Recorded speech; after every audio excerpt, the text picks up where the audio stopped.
Olá, você vai ouvir agora uma palavra ministrada pelo pastor Gilberto Suzano.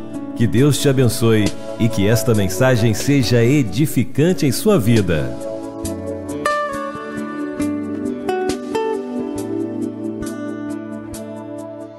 E hoje o Senhor quer falar conosco sobre mais um tipo de pecado. E nós vamos conversar um pouco sobre pecados de ação.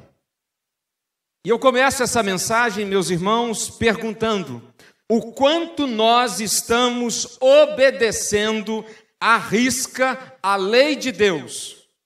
Davi, no Salmo 119, no versículo 44, ele afirmou algo muito bonito, ele afirmou algo muito lindo.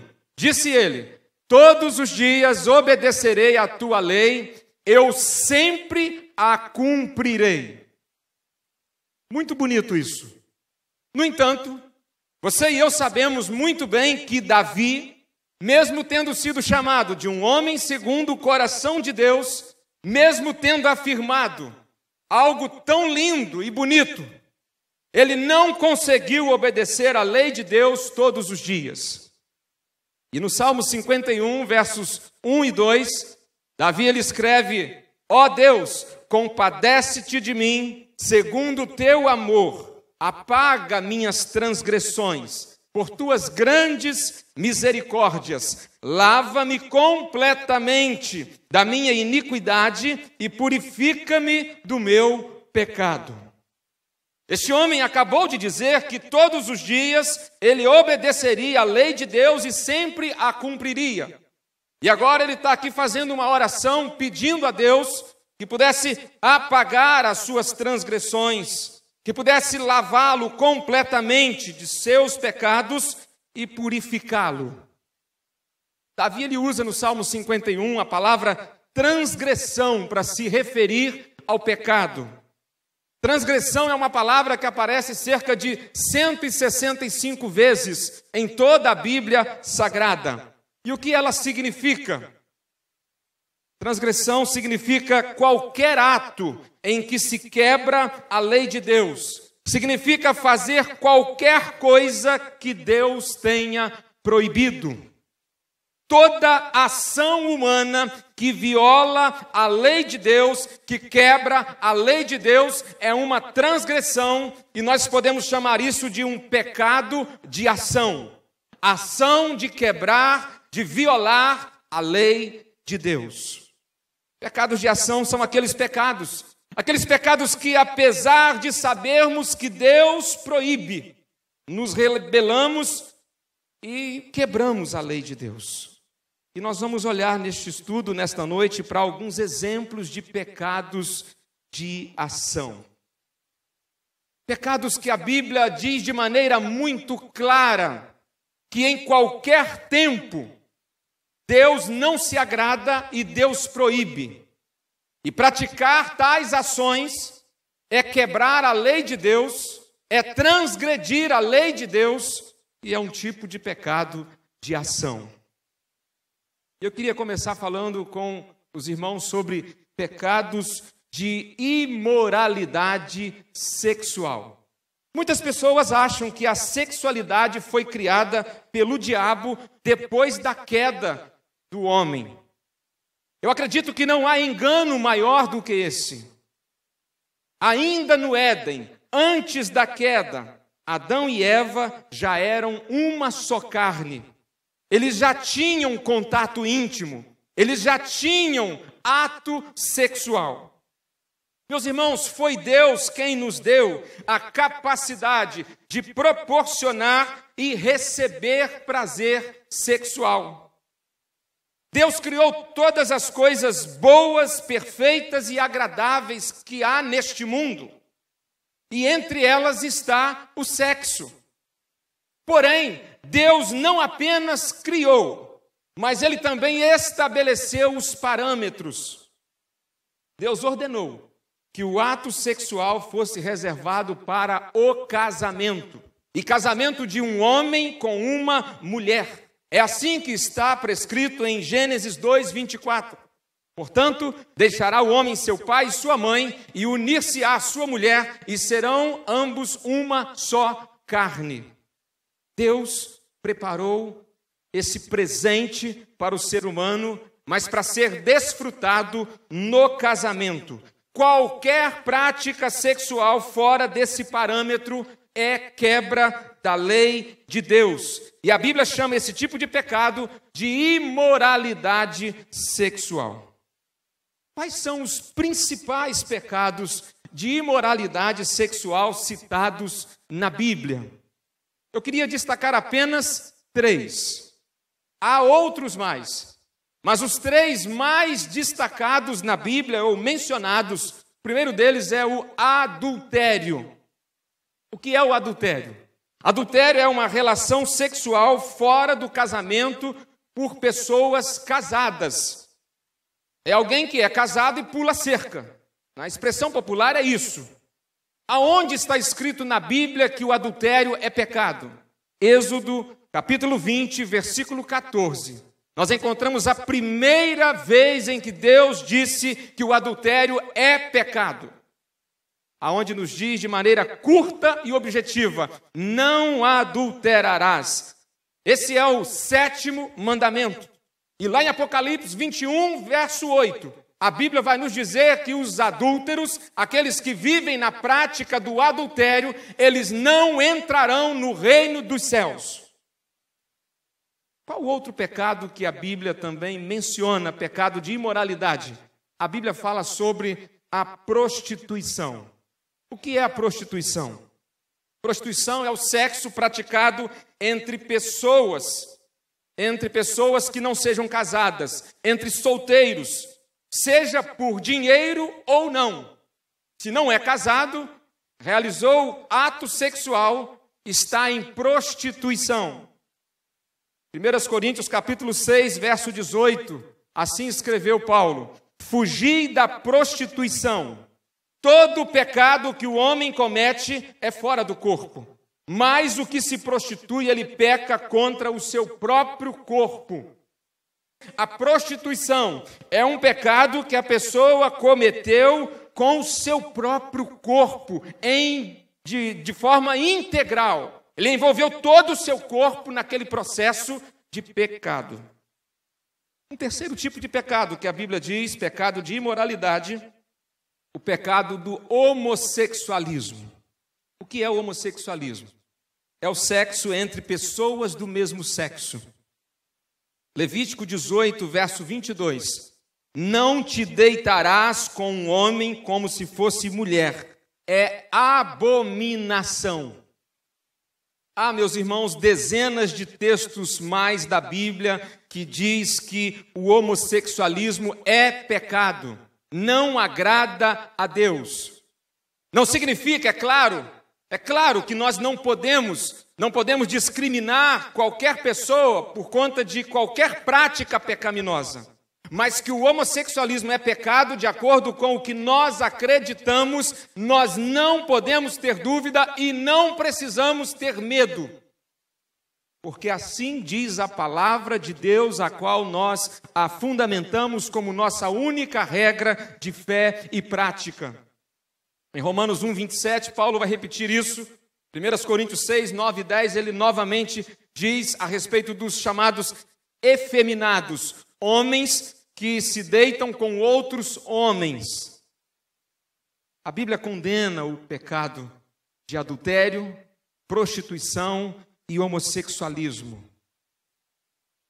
É verdade que estamos vivendo num tempo, principalmente a respeito do homossexualismo, bastante complexo.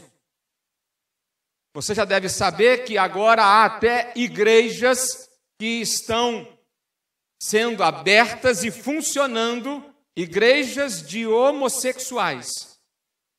E já até prepararam uma Bíblia, por conveniência, retirando dela todos os textos que fazem a condenação ao homossexualismo. É a chamada Bíblia Graça sobre Graça. De Gênesis a Apocalipse, Deus proíbe a imoralidade sexual. E em Efésios 5, Paulo escreveu, verso 3 de Efésios 5, mas a prostituição e todo tipo de impureza ou cobiça nem sequer sejam mencionados entre vós, como convém a santos. E no verso 11 do mesmo capítulo, e não vos associeis às obras infrutíferas das trevas, pelo contrário, condenai-as, pois é vergonhoso até mesmo mencionar as coisas que eles fazem às escondidas. Talvez alguém pode estar pensando, eu nunca adulterei, eu nunca me prostituí, eu não sou favorável ao homossexualismo. Então essa palavra não tem nada a ver comigo. Essa mensagem não é para mim. Talvez alguém esteja pensando assim. Será mesmo? Será, meus irmãos, que nós estamos num nível de santidade suficiente para dizermos que não temos nenhuma dificuldade nessa área tão frágil de nossa vida? Eu trouxe aqui um resultado de uma pesquisa feita no Brasil, no meio evangélico. O Instituto de Pesquisa e Estatística Cristã, PPEC, revelou há pouco tempo as seguintes informações. 56% dos casados disseram que tiveram relação sexual antes do casamento. 25% dos homens disseram que já foram em algum momento infiel. Mulheres, 12%. E o impressionante dessa estatística, ou o trágico, é que a estatística em termos gerais, ela está um pouco abaixo disso. A estatística em geral no nosso país é que 21% dos homens são infiéis e 11% das mulheres. 32% dos casados relataram praticarem a masturbação. 40% dos jovens de 16 a 24 anos já tiveram relação sexual. 66% de todos os jovens solteiros responderam que praticam masturbação. Um jovem me disse certa vez que achava que masturbação não é pecado. Eu disse para ele, olha, ninguém se masturba pensando numa picanha assada, no gol do seu time ou num copo de Coca-Cola gelado. É pecado sim, é pecado tanto para o homem quanto para a mulher. E vale lembrar aquela advertência feita por Jesus em Mateus 5:28. Mas eu lhes digo, qualquer que olhar para uma mulher para desejá-la, já cometeu adultério com ela no seu coração. E meus irmãos, a imoralidade sexual, ela é para nós uma ameaça constante, porque nós vivemos numa sociedade extremamente defensora do sexo libertino, do sexo sem limites. O sexo se tornou hoje algo completamente banal. E a sensualidade, a provocação e sedução sexual está rebaixando tanto o nível moral das pessoas, como também até mesmo a racionalidade. Você já reparou que certas músicas que fazem apologia ao sexo, elas estão tratando o ser humano como animal? A mulher como cachorra, o homem como cavalo. E quando a gente fala em racionalidade, a gente pensa que os animais, por exemplo, não usam roupa, não têm raciocínio, não pensam, eles não têm um caráter moral para ser preservado. Quando a gente olha para a questão da sensualidade, as pessoas estão perdendo completamente o senso de vergonha. Parece que estamos retornando ao paraíso e como que nos despindo de pouco a pouco. Antes que alguém tente se esconder atrás da ideia de que roupa não significa santidade e que santidade não tem nada a ver com roupa, eu queria que você anotasse isso. É possível que alguém vista uma roupa decente e não haja santidade alguma em seu interior. Mas é impossível uma pessoa que vive em santidade não estar vestido com uma roupa decente. Irmãos, a Bíblia ela é muito clara em nos ensinar, primeiro, que roupa foi feita por Deus, foi uma ideia de Deus e tem muito a ver com santidade. Quando Adão e Eva viram que estavam nus depois de pecarem, Deus providenciou para eles o quê? Roupa. E olha que eles não estavam completamente nus. Havia uma mini saia feita com folha de banana, talvez, e havia uma pequena sunga que Adão estava usando, quem sabe, folha de taioba. Roupa tem a ver com dignidade, respeito e pudor. Usar roupa é ter respeito próprio e respeito pelos outros. Ignorar essa verdade é viver à margem da decência. Para quem pensa que roupa não tem nada a ver, eu te pergunto, você se sentiria bem se eu estivesse aqui na frente de calção, de short ou de sunga pregando para você? Com certeza não. Meus irmãos, a conclusão que eu tenho chegado é que de alguns anos para cá, nós, crentes, começamos a ceder a coisa de pouco a pouco e deixamos um radicalismo ignorante e passamos para um liberalismo sem noção, aonde começamos a imitar o mundo, começamos a usar roupa igual ao mundo, começamos a ouvir a mesma música nojenta que o mundo ouve, começamos a fazer festas como o mundo, começamos a aceitar homens de brinco, tatuagem, piercing e mais um monte de coisas que a gente diz assim, não tem nada a ver, e nós precisamos fazer isso porque a gente não pode perder os nossos jovens e a gente precisa atrair os jovens do mundo. A conclusão que eu tenho chegado é que nós temos cedido e não temos conseguido nem segurar os nossos jovens e nem atrair os jovens do mundo. Sabe por quê que não? Porque as trevas não combinam com a luz. Você nunca vai chegar aqui e encontrar alguém com uma régua para medir lá na porta da igreja o tamanho da sua roupa. Mas decência continua valendo em qualquer tempo. Segunda coisa que eu queria dizer para você é que talvez pense que a roupa não tem nada a ver com santidade. A Bíblia nos diz que fazer algo que provoca o outro ao pecado é pecado. Levítico 19:14. Está escrito assim: não porás tropeço diante do cego.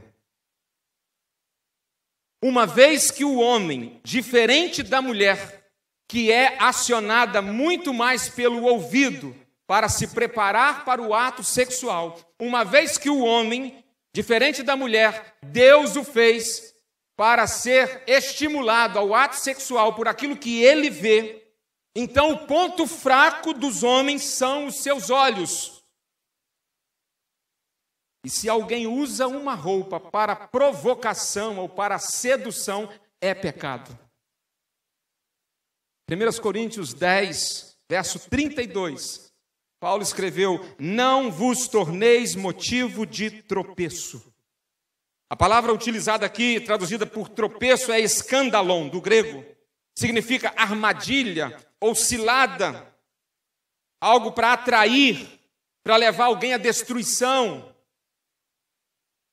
Meus irmãos, tempos atrás eu me lembro de ter estado num certo lugar que foi um negócio horroroso, horrível. Uma mulher casada ao lado do marido, estava com uma roupa, com um decote, que o negócio estava lascado daqui até no umbigo.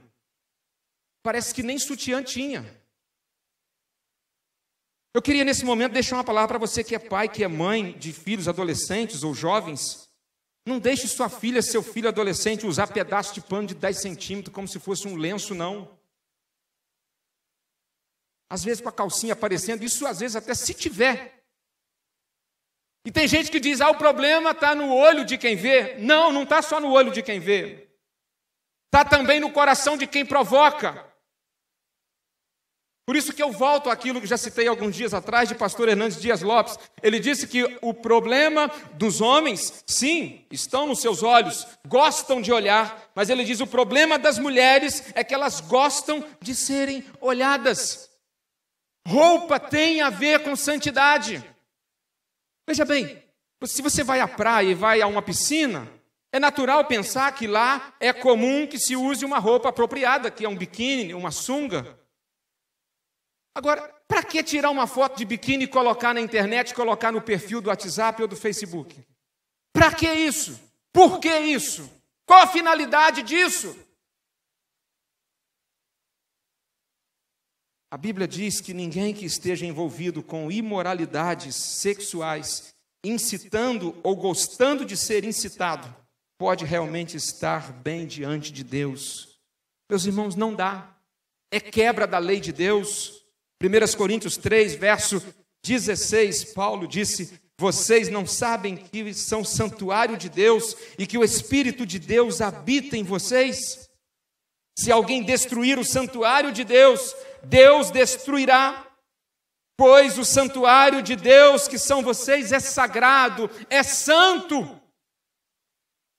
O nosso corpo, meus irmãos, é templo do Espírito Santo e deve estar fisicamente em forma, mas muito mais ele deve ser espiritualmente santo para ser usado no reino de Deus. Nós estamos perdendo a cabeça completamente, estamos perdendo a bênção. Nós temos que exercer o autocontrole sobre nossos apetites e desejos sexuais. Eu queria, como pastor, aquele que quer o melhor para a sua vida, compartilhar com você alguns conselhos de Deus para a sua vida. Você que é um adolescente, um jovem, solteiro, seja rapaz ou moça, peça a ajuda de Deus para você conseguir esperar pelo casamento. Não comece a construir a casa pelo telhado. Comece a construir a casa pelo alicerce. Há o tempo certo para todas as coisas. Guarde você, valorize você mesmo para o momento em que você estiver diante da pessoa que Deus vai te mostrar, para você então casar com essa pessoa, ter relação sexual com essa pessoa, para você de fato ser alguém que pode se entregar e dizer: olha, eu aguardei até agora, guardei tudo para você. Certa vez um jovem me disse que não aguentava mais. Não aguento mais, pastor, estou namorando e não vai ter jeito não. Qualquer hora dessa, eu e minha namorada, a gente vai ter que se enrolar. A pressão é grande. Eu disse para ele: você tem uma outra opção. E ele falou: mas qual? Eu falei: eu posso orar por você. Ah, pastor, mas o senhor acha que o senhor orando por mim pode funcionar? Eu falei: bem, eu posso fazer uma oração por você. O senhor acha que isso vai dar certo, pastor? Eu falei: pode dar muito certo. Eu vou orar pedindo a Deus para que você fique broxa até se casar. Ele deu um pulo e falou: não, pastor, orar por isso não. Então eu disse para ele assim: meu jovem, na hora que você tiver os seus desejos, ao invés de você lutar contra eles, mude o foco. Ao invés de lutar contra isso, você ore e agradeça a Deus. Fala: Senhor, muito obrigado. Obrigado porque o meu negócio funciona. Muito obrigado, Senhor. Mas me ajuda, Senhor, me ajuda para que eu possa me guardar e esperar pelo momento certo, para eu viver essa experiência com a pessoa certa, para eu não ser igual alça de caixão, ficar de mão em mão e depois ir parar na mão de alguém e chegar como alguém de segunda ou terceira mão. Agradeça a Deus, você que é jovem, adolescente, se você sente que o negócio vai funcionar, agradeça, glorifique a Deus e peça a Ele para te ajudar. 1 Coríntios 10, verso 13, a palavra de Deus nos diz que Deus garante que vai nos ajudar, vai te ajudar, você adolescente, jovem. Olha o que a palavra de Deus nos diz: não veio sobre vós nenhuma tentação que não fosse humana, mas Deus é fiel e não deixará que sejais tentados além do que podeis resistir. Pelo contrário, juntamente com a tentação, providenciará uma saída para que a possais suportar. Sabe o que esse texto nos ensina? Que se a pessoa diz assim: ah, eu não aguentei, a tentação foi maior do que eu, essa pessoa ainda não era um crente, porque um crente, a Bíblia diz que não vem sobre ele nenhuma tentação que ele não possa suportar. Decore este versículo.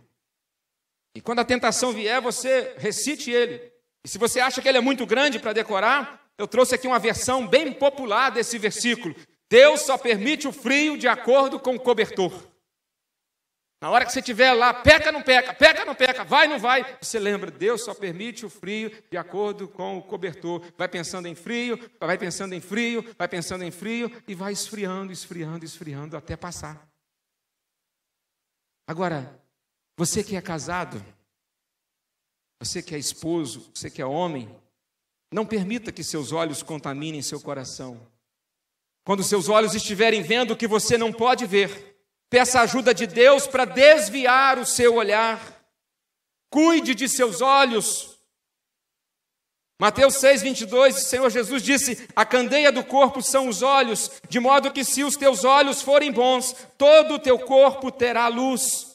Se porém os teus olhos forem maus, o teu corpo estará repleto de trevas. Não faça como Davi. Não fique da varanda olhando para a janela, do Windows, a pornografia acontecendo lá embaixo, na piscina de sua casa. Irmão, sabe o que eu estava pensando um negócio? Batseba era esposa de soldado. Esposa de soldado não tinha direito algum de ir se banhar na piscina do palácio. Mas lá estava uma mulher que gostava de ser olhada e um homem que gostava de olhar. Quando isso se encontrou, isso deu um estrago grande. Você que é casada, você que é mulher, esposa, vista-se decentemente. Não incite o sexo oposto. Você deve mostrar, sim, mostrar tudo, mas mostrar para o seu marido. Esse foi o erro de Batseba. E tomar banho na piscina do palácio. Devia ter ficado com a piscina dela de 1000 litros em casa, enquanto seu esposo estava na batalha. Não brinque com o jogo da sedução, é pecado. A Bíblia ordena, 1 Coríntios 10:31, portanto, seja comendo, seja bebendo, seja fazendo qualquer outra coisa, fazei tudo para a glória de Deus. Meus irmãos, a Bíblia, ela compara o desejo sexual com a sede de água. Provérbios 5:15 está escrito assim: bebe a água da tua própria cisterna, das correntes do teu poço. Se você é casado, mate a sede da sua esposa, mate a sede do seu esposo, para que os seus hormônios estejam sob controle. Nada justifica a infidelidade por parte de nenhum dos cônjuges, mas muitas vezes uma vida sexual mal resolvida explica a presença do adultério. Se você é casado e tem desejos sexuais, agradeça a Deus por isso, mas satisfaça este desejo no seu casamento. Para isso, procure melhorar essa área da sua vida. Eu queria que você pensasse nas seguintes perguntas para a sua reflexão. Você pode dizer tranquilamente que não enfrenta dificuldade alguma na área sexual? Seja você solteiro ou seja você casado? Você, como um jovem solteiro, como você tem controlado os seus impulsos? Você se veste de forma a incitar pensamentos impuros no sexo oposto?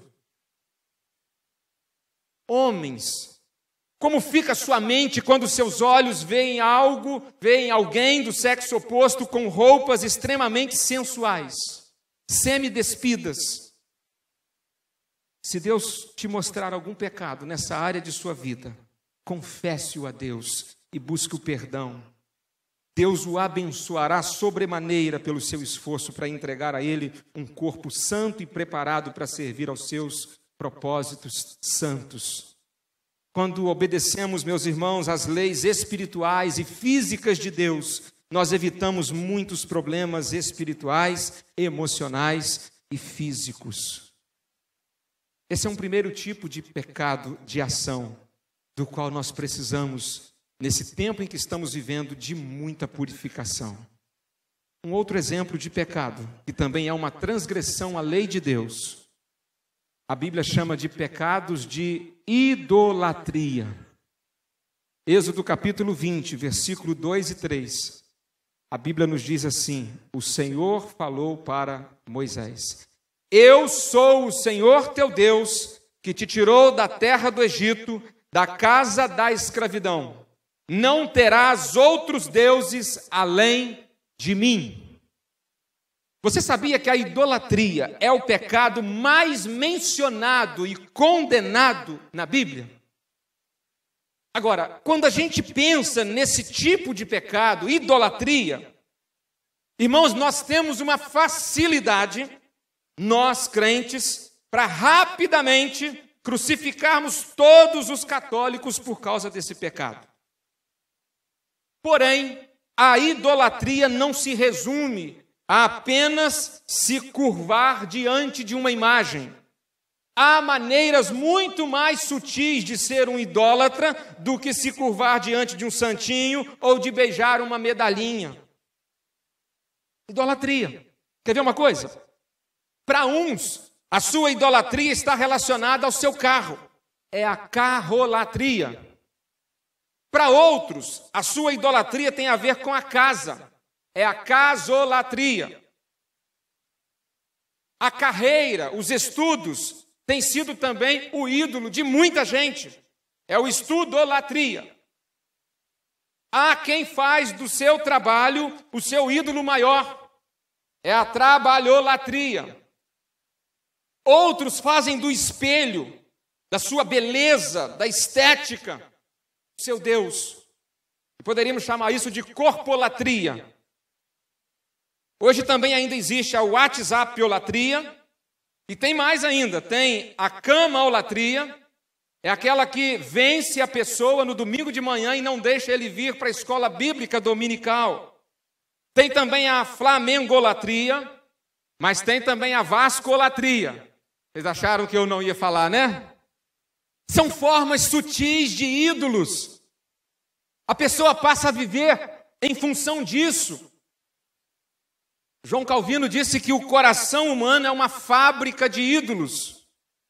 Um ídolo pode ser um objeto físico, pode ser uma propriedade, pode ser uma pessoa, pode ser uma atividade, pode ser uma posição, uma instituição, uma imagem, um prazer, um herói.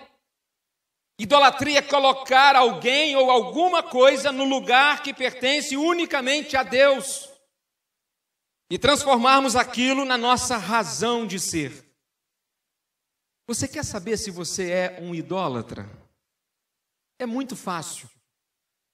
Tire aquelas coisas que você coloca no dia a dia de sua vida, aquelas coisas que você busca. E se você tiver uma crise existencial, então você é um idólatra. Você adoeceu e não pode mais exercer a sua profissão. E aí com isso você tem uma crise existencial. Pensa, meu Deus, e agora? O sentido da minha vida acabou. Desculpe, mas se isso acontece com você, a sua profissão se tornou no seu ídolo. A sua esposa ou o seu esposo morreu e você perdeu a razão de viver. Eu lamento te dizer, mas a sua esposa ou o seu esposo não era seu cônjuge. Tornaram seu ídolo. Tudo que assume um valor existencial na minha vida está assumindo o lugar de Deus no meu coração. Ah, pastor, então eu não posso fazer uma faculdade? Claro que pode. Mas se para isso você tiver que parar de vir à igreja, então seus estudos tomou o lugar de Deus. Você pode sentir um amor profundo por sua esposa? Claro que não só pode, como deve. Mas se para isso você não tiver mais tempo para orar ou ler a Bíblia, então ela se tornou o seu ídolo. Meus irmãos, como nós nos enganamos. Pensamos que só porque a gente não vai lá em Aparecida, só porque a gente não acende uma velinha para São Sebastião, São Benedito, Santa Maria, Santa Luzia ou Santa Teresa, achamos que não somos idólatras. Para você refletir. Você é capaz de admitir que tem colocado outras coisas no lugar de Deus? O seu trabalho e o seu dinheiro pode estar se tornando o seu Deus? Você tem colocado a sua família acima de Deus? Você dedica mais tempo a algum hobby do que ao serviço ao Senhor? Coisa bacana, eu conversando com alguém ontem. Tarcísio, permita-me dizer, não é? Há tempos atrás, dizia ele, eu tinha dificuldade de deixar o meu time jogando e ir para o culto. Mas eu mudei. Deus é prioridade. É a gente não permitir que nada assuma o lugar de Deus na nossa vida. Meus irmãos, teve um tempo atrás aí que a seleção brasileira jogou num domingo, 7h30 da noite. Eu fico tentando imaginar o coração de Deus naquela noite. As igrejas, os templos, melhor dizendo, estavam com menos da metade. Todo mundo querendo ver o Brasil ser campeão de um campeonato aí. Eu gosto muito de torcer pela seleção. Mas compromisso é compromisso. Lugar de Deus é lugar de Deus. Quando colocamos Deus em primeiro lugar, nós percebemos que tudo mais faz parte de nossa existência, porque Deus é o nosso grande foco. Ah, meus irmãos, quando entendemos que o Deus das bênçãos é muito melhor que todas as bênçãos de Deus, nós somos libertos de toda e qualquer idolatria. Você tem certeza que você não é um idólatra ou não tem sido um idólatra? Será que Deus tem ocupado o centro do seu coração 24 horas por dia, 7 dias por semana? Ou você tem quebrado essa lei e Deus não tem sido o seu único Deus em alguns momentos de sua vida?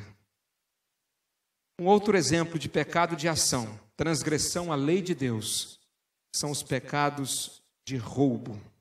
Deus determinou em sua lei, nos tempos ainda de Moisés, que não se deve roubar. É o 8º mandamento, não furtarás. Êxodo 20, versículo 15. Meus irmãos, o roubo, de acordo com o dicionário, é apropriar-se de algo que não é seu. Apropriar-se de algo que não é seu é roubo. Desde um lápis na escola até uma grande quantidade de dinheiro. O roubo é um tipo de pecado que a Bíblia o trata de maneira tão severa que a Bíblia destaca ou menciona várias abrangências ou vários tipos de roubo. Eu vou me deter em apenas um dos aspectos sobre o qual a Bíblia é muito clara ao mencionar sobre este pecado de roubo. E eu convido você para a gente ir a Malaquias, capítulo 3, verso 8. Quando pode um homem roubar a Deus? Todavia vós me roubais e ainda perguntais, como te roubamos? Nos dízimos e nas ofertas. Estais debaixo de grande maldição, pois me roubais. A nação toda me rouba. Trazei todos os dízimos ao tesouro do templo, para que haja mantimento na minha casa. E provai-me nisto, diz o Senhor dos exércitos. E vede se não abrirei as janelas do céu e não derramarei sobre vós tantas bênçãos que não conseguireis guardá-las. Recusar-se a entregar o dízimo, coisa simples, é roubo. Por que é roubo? É roubo porque Deus disse que 10% de nossa renda não é nosso, é dele. Pastor, aonde está escrito isso? Na Bíblia, Levíticos capítulo 27, versículo 30. Também, todos os dízimos da terra, quer dos cereais, quer do fruto das árvores, pertencem ao Senhor, são santos ao Senhor. Não entregar o dízimo é pegar aquilo que não é nosso. Não entregar o dízimo é um roubo. E tem mais, roubar o dízimo é também pecado de ingratidão. Eu te pergunto, se você tem inteligência, se você tem saúde, se você tem capacidade, se você tem oportunidades, se você tem talento, se você tem um emprego, quem foi que te deu tudo isso? Foi Deus, concorda? Sim, amém? É Ele quem nos dá tudo. Você já parou para pensar que foi Deus quem te deu o seu emprego? Foi. Agora, você sabia que se Deus quiser, você pode estar desempregado amanhã mesmo, com estabilidade, sem estabilidade? Você sabia disso? Você também sabia que se Deus quiser, Ele pode fazer amanhã que o seu salário seja triplicado? Amém, né? No primeiro ninguém fala amém, né? Meus irmãos, Deus precisa do nosso dinheiro? Precisa, sim ou não? Não, precisa não, meus irmãos, claro que não. Se eu não entrego o dízimo, se eu não devolvo o dízimo para Deus, Deus perde alguma coisa? Não. Claro que não. É sempre a pessoa que rouba a Deus que perde. Perde a bênção, perde a alegria de participar da obra de Deus, perde o privilégio de ver o que a soma de nossos dízimos pode fazer. Meus irmãos, pode ter certeza, nós fizemos uma campanha, suamos assim para pagar o nosso som em 14 meses. Se não tivéssemos pessoa roubando a Deus aqui em nossa igreja e todas as pessoas devolvessem a Deus aquilo que é dele, a gente teria pago o nosso som sem campanha. Essa semana eu parei pensando como gestor e como ministro da palavra. E eu me peguei pensando da seguinte maneira. Hoje é 12 de março. Nós estamos no 3º mês desse ano. Se os membros de nossa igreja que não entregam o dízimo hoje parassem de roubar de Deus hoje, nesse mês, até dezembro, a nossa igreja poderia ter uma bancada nova, ar-condicionado, terminaríamos todas as obras que ainda faltam e poderíamos, a partir de 2018, assumir com as juntas missionárias, talvez uns 5 missionários integrais. O quanto nós temos perdido por causa do roubo de alguns Acãs. Acã estava roubando e o povo perdendo a batalha por causa do roubo. Nós estamos perdendo a batalha. Nós estamos aí num reco-reco danado como igreja, não conseguindo evangelizar, não conseguindo que nossos filhos nem fiquem na igreja, porque temos roubado de Deus. Nunca se esqueça, quem perde é sempre quem rouba. Perde a alegria de ver Deus agindo na vida, porque Deus trabalha em nossa vida na proporção de nossa fidelidade. Perde a plenitude do Espírito Santo. Muitas pessoas tentam racionalizar o roubo do dízimo, fazendo talvez como alguns ladrões que roubam no mercado, dizendo, eu roubei porque estava com o filho passando fome em casa. E daí? Isso não justifica. Muitas pessoas não entregam o dízimo dizendo, eu não concordo com a administração da igreja, o meu dinheiro é suado e eu não vou ficar sustentando o pastor, eu não acho certo entregar o dízimo e não pagar a farmácia. Sabe quem mais perde com todo o roubo? É a pessoa que rouba. A Bíblia diz aqui que as janelas do céu se abrem sobre a vida daqueles que são fiéis na entrega dos dízimos. Bênçãos, bênçãos. Meus irmãos, isso não significa possuir dinheiro. Não significa que se você for um dizimista, você vai ter uma casa luxuosa, vai possuir um carro muito bom, vai ter dinheiro para fazer a viagem dos sonhos, vai conseguir estudar todos os seus filhos, vai ser a pessoa com mais saúde do mundo. Não, nada disso. Quantas pessoas têm tudo isso, mas vivem uma vida amaldiçoada? Bênção é ser aquela pessoa do Salmo 128, que tem uma família feliz, onde as pessoas se amam, os filhos sentam à mesa, têm prazer de comer. Tem muita gente que às vezes tem até uma casa muito bacana e tem até um carro muito bom e faz viagens em lugares maravilhosos, mas às vezes os filhos não têm prazer de sentar na mesa para poder comer. Eu pergunto, você tem sido um dizimista? Ou você tem roubado de Deus?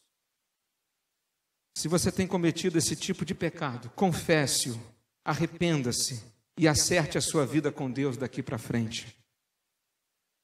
A grande questão quanto ao dízimo não é de interpretação, nem mesmo de compreensão, mas de obediência. Há dias atrás eu disse no culto aqui de gratidão a Deus pela vida da irmã Ana Tirado. E a família, respeitosamente, me permita ilustrar com esse testemunho. A irmã Ana pode ter perdido em algum momento a noção da diferença de um envelope para uma revista, mas ela não perdeu a noção de fidelidade a Deus. Como Deus deseja abrir a janela do céu sobre a sua vida. Como Deus deseja abrir as janelas, escancará-las sobre a sua casa. Ainda existem janelas no céu. E elas estarão abertas na proporção da minha fidelidade a Deus. Eu termino lembrando que a Bíblia nos diz muitas e muitas vezes que os olhos do Senhor estão em toda parte e Ele observa atentamente os maus e os bons. Eu queria convidar você a abaixar a sua cabeça e refletir a respeito da sua própria vida. Não pense em mais ninguém que não seja você. Deus está vendo e observando nesse momento o seu coração, assim como Ele tem visto e observado as suas ações. E Deus é quem sabe, melhor do que ninguém, e você também sabe, se tem quebrado, violado alguma lei dele ou não. Vá pensando aí, você e Deus, cabeça curvada. Eu gostaria de perguntar, você admite que pode estar cometendo algum desses pecados de ação? Você é capaz de admitir que pode haver em sua vida pecados de imoralidade? Você pode dizer que não tem problema algum com imoralidade sexual? Você, jovem solteiro, como você tem controlado os seus impulsos?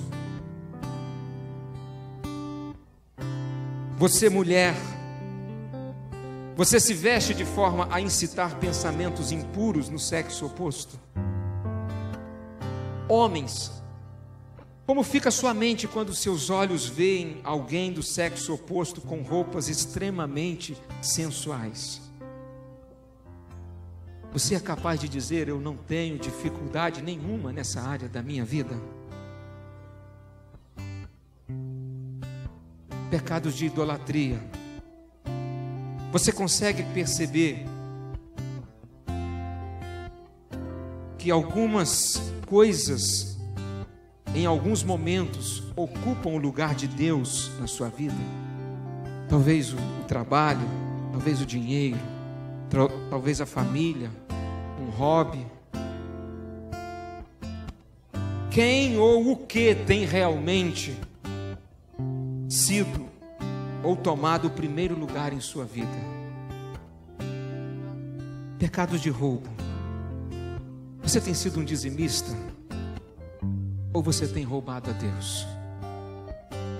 Você tem tirado 10% daquilo que é a sua renda e tem entregue a Deus? Se você tem, você tem sido fiel. Se não, a Bíblia nos diz hoje que você tem roubado a Deus.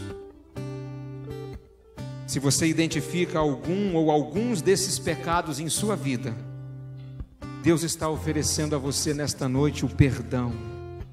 Deus está te oferecendo o perdão. Essa mensagem que o Senhor nos direcionou nesta noite não é para nos condenar, mas é para nos convidar a um arrependimento. Confesse seus pecados a Deus. Queria pedir para você fazer isso aí agora. Se você admite, se você é capaz de admitir que tem pecado em alguma dessas áreas na sua vida, admita seus pecados, confesse-os a Deus, confesse-os. E o Senhor nos diz, vai e não peques mais. Peça perdão a Deus. Talvez você esteja perdendo muita coisa em sua vida, porque o pecado sempre nos faz perder. Sempre nos faz perder. Acerte sua vida com Deus nesta noite. Peça perdão por esses pecados de ação.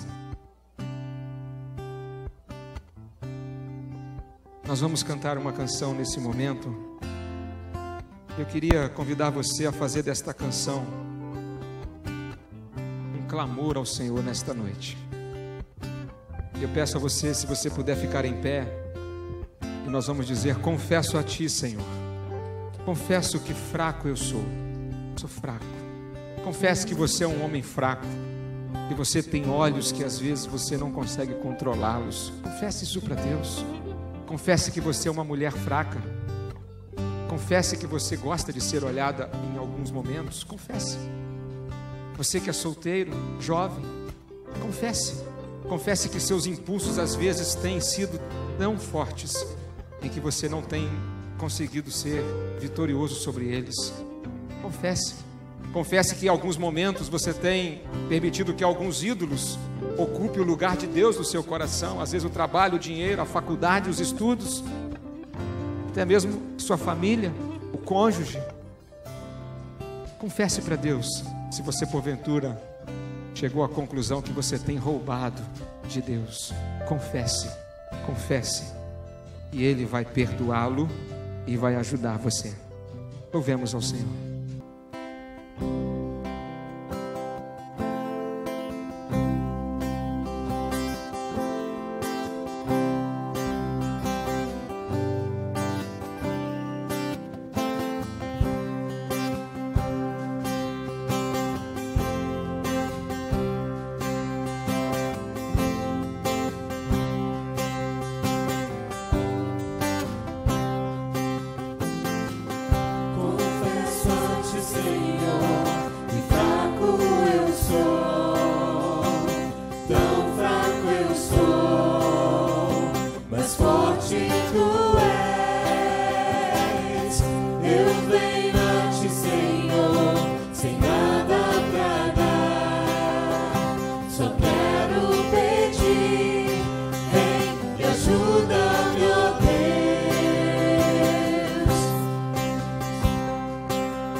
Não rejeita.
Ó Senhor, nós queremos voltar a chorar pelos nossos pecados, Senhor. Pai, quantas vezes nós entristecemos o Teu coração com a nossa vida, Senhor. Quantas vezes, Senhor, nós fazemos aquilo que não agrada ao Senhor. Quantas vezes nós quebramos as Tuas leis. Quantas vezes deliberadamente nós violamos aquilo que o Senhor disse que é tão sagrado, que é o nosso corpo, ó Deus. Pai, nos arrependemos de todas as vezes que nós usamos o nosso corpo da forma que não foi a planejada pelo Senhor. Pai, nós choramos pelas vezes em que olhamos aquilo que não deveríamos ter olhado. Pai, nós choramos pelas vezes em que desejamos aquilo que não deveríamos ter desejado. Nós choramos, Senhor, pelas vezes em que nós provocamos, incitamos aquilo que não poderíamos ter feito. Pai, nós clamamos pelo Teu perdão nesta noite. Pai, nos arrependemos das vezes em que nós vestimos roupas que não deveríamos ter vestido. Nos arrependemos, Senhor, das vezes em que ouvimos músicas que não deveria ter passado pelos nossos ouvidos, quando nós deveríamos ter cantado hinos de louvores ao Teu nome, e ficamos ouvindo essas nojeiras do mundo. Senhor, perdoa-nos, ó Pai. Quantas músicas fazendo apologia, ó Deus, para nós fazermos do nosso corpo um instrumento para o pecado. Nos arrependemos, Senhor. Nos arrependemos das vezes em que tivemos atitudes, cometemos ações que não agradaram ao Senhor. Senhor, nos arrependemos. Nos arrependemos das vezes em que o nosso coração, o trono dele, perdeu, ó Deus, o Senhor como prioridade. Às vezes, ó Deus, em que nós fomos idólatras. Às vezes em que nós demos importância a outras coisas que não fosse o Senhor. Pai, nos arrependemos das vezes em que nós Te traímos como o nosso único Deus e fomos atrás das seduções dessa vida terrena. Ó Pai, nos perdoa, Senhor. Me perdoa, Senhor, como ministro da palavra. Quantas vezes, ó Pai, acabei não ministrando, não trazendo a palavra que era do Senhor, talvez por medo, por política, de boa vizinhança, talvez por medo de que aquilo desagradasse alguém. Mas, Pai, eu Te agradeço porque o Senhor tem nos dado a chance de sermos restaurados, todos nós como igreja, Senhor, para a gente voltar, ó Deus, a um processo de purificação, Senhor. Ó Pai, que esta semana seja uma semana de purificação, que seja uma semana de deletarmos aquelas fotos sensuais lá da internet. Ó Deus, que seja uma semana de purificarmos, ó Deus, o nosso celular. Que seja uma semana, ó Deus, de passarmos a nossa vida num pente fino diante do Senhor. Pai, nos arrependemos e pedimos o Teu perdão pelas vezes que Te roubamos. E às vezes até perguntamos em que Te roubamos. Tua palavra nos diz que 10% daquilo que recebemos é Teu. Nos perdoa, Senhor, perdoa os nossos pecados como Teu povo. Ó Pai, o quanto nós temos perdido, ó Deus, o quanto nós temos perdido a oportunidade de experimentarmos nesse tempo, um tempo de tantas tecnologias, um tempo de tantos recursos, mas temos perdido a oportunidade de ganharmos o mundo para Cristo. Temos perdido a oportunidade, ó Deus, de experimentarmos um avivamento em nossos dias, por causa da nossa vida de pecado, Senhor. Pai, nos perdoa, Senhor, nos perdoa, e nesta noite permita-nos que a gente possa ir e não pecar mais. Nós Te clamamos nesta noite por perdão e graça, e queremos voltar a chorar pelos nossos pecados, Senhor. Pai, que a gente não passe nem um dia sem buscar, com um coração quebrantado e humilde, buscar pelo Teu perdão e corrigirmos a nossa vida. Pai, muito obrigado por tudo que o Senhor, nesta noite, falou aos nossos corações. É a oração que nós fazemos no nome de Jesus. Amém e amém, Senhor Deus. Amém. Que Deus te abençoe. Que a sua semana seja uma semana em santidade. Amém.